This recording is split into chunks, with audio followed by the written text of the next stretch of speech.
All right, guys, Music Bite Year 10. It's your last one, which I guess is exciting.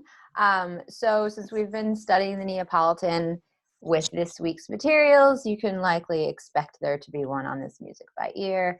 If you're looking at the template, that's totally fine. The template is in a different key than the recording, and it says so on there too. So if you're using the template just as something to sort of sketch off of, that's totally fine, but do know that it is in a different key. The recording is in E minor, so if that's helpful for you, cool. Let's actually play through it once because you're only doing an excerpt, so it'll be nice to know where it ends, and then we'll talk a little bit. So here is the selection you're responsible for, starts right at the beginning.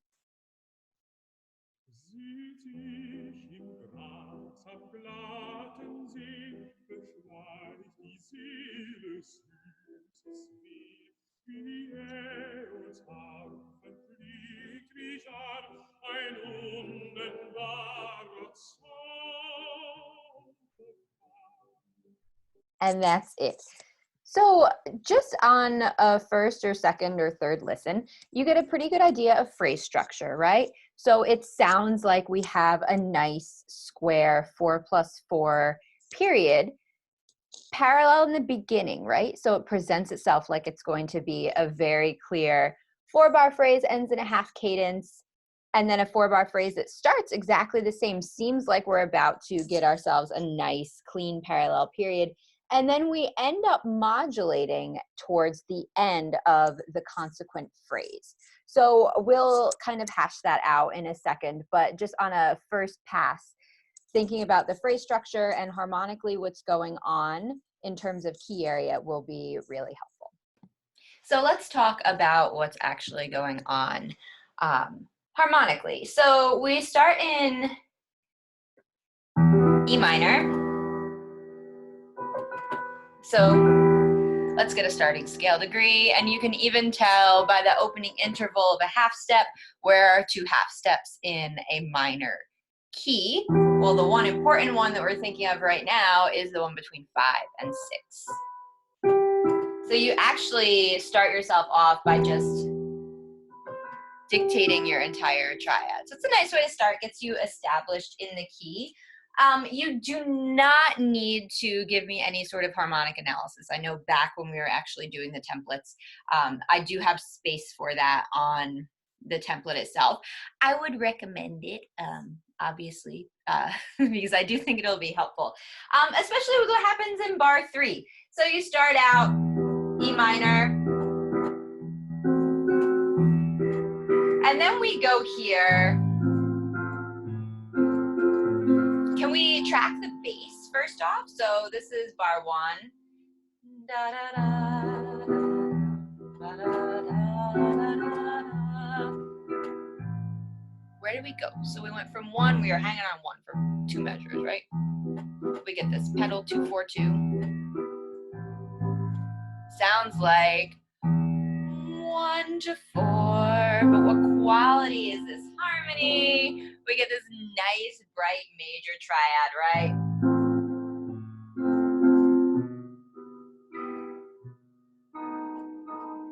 So there's your 4-bar phrase, right? Tonic, 2-4-2, tonic. I hope that most of you are thinking to yourself, wow, that's scale degree 4 in the bass. It's a major triad. That is probably where our Neapolitan is. And you would be correct. So bar 3, you've got your Neapolitan. The melody itself has no non-chord tones really. It's just floating through that Neapolitan. You do not need to indicate flat 2 in your singing to me. We did a lot of like snapping on mixture pitches and things for the last Music Bite Year. Just sing it on numbers. You don't have to indicate the alteration if that's not something you're used to doing or that you normally do. But that bar 3, that's your predominant, and also happens to be this nice chromatic predominant in the form of a Neapolitan. And then we have cadential 6-4 to, I think it actually might just be a regular 5. That's our half cadence. And then second phrase starts same as the first one. So this is where we got that idea. This might be a parallel period, right? But instead of going to the Neapolitan in the third bar of the phrase, I'm not so concerned with you knowing where we go, but I do want you to hear where it ends. So phrase starts on tonic, 2-4-2. Track the bass for me.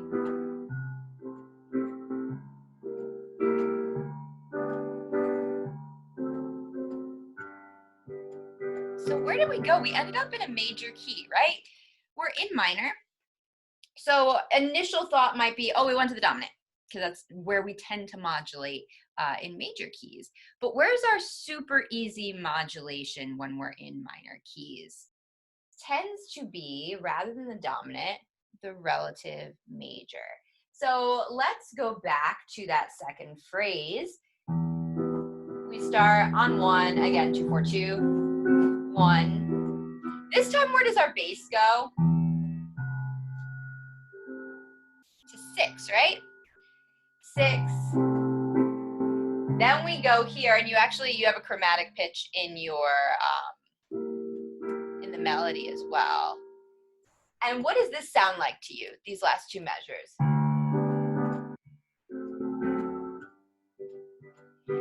Hopefully, you're saying that sounds like cadential 6-4 to 5-7 to 1. But we have moved, we started in E minor, so where's relative major, G major. So let that help you with the melody too. I know I don't ask for anything in the harmony, in the music by ear, but knowing the harmony beneath, because this is these are largely chord tones in the melody. You have some neighbor motion, and a couple passing tones, but you are largely arpeggiating triads with this melody. So if you know the harmony underneath, your life becomes way, way easier. So that's all I have to say about that one. It's your last music by ear. Yay. All you've got to do is sing it for me on numbers. Just sing it for me on numbers and conduct. 8-bar phrase. And I think you should be okay. So no need to designate who the chromatic pitches are as you sing. Just sing it for me on numbers while you conduct. And that'll be it. And then you're done. Yay. If you got any questions, let me know. Otherwise, I will talk to you guys soon. I have one last video to make for you, and it's for the Clara Schumann. And then you guys should be kind of set to go. And I'll be in touch just via Blackboard. All right, have fun.